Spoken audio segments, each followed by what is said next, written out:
Refer to the data in exercise 2. So here we have sample size of 10 and x1, x2 and y.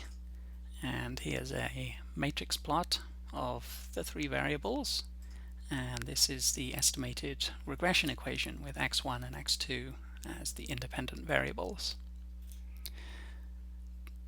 Develop a 95% confidence interval for the mean value of y when x1 equals 45 and x2 equals 15. So first, if we plug in those two values into our equation, we find that the y hat star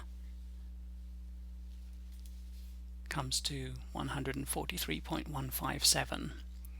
So that's going to be the center of the interval.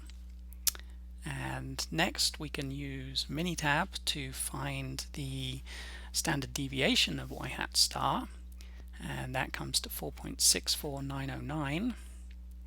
And then the last piece that we need for calculating our confidence interval is the percentile from a t-distribution with 7 degrees of freedom.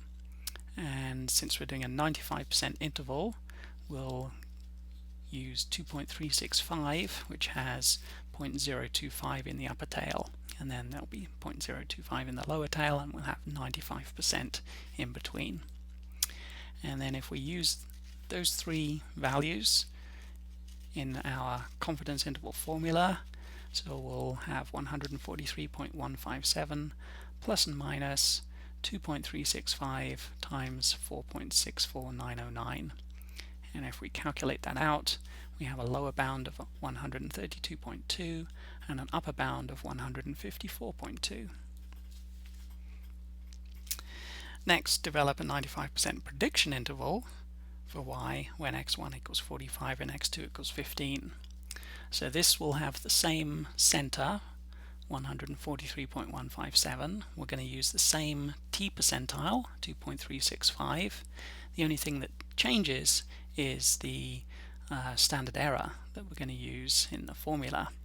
And so this time we're going to need to use the standard deviation of an individual value of y when x1 equals 45 and x2 equals 15. And that can be obtained using the standard error of the estimate S and the standard deviation of y hat star, which we just used, the 4.64909.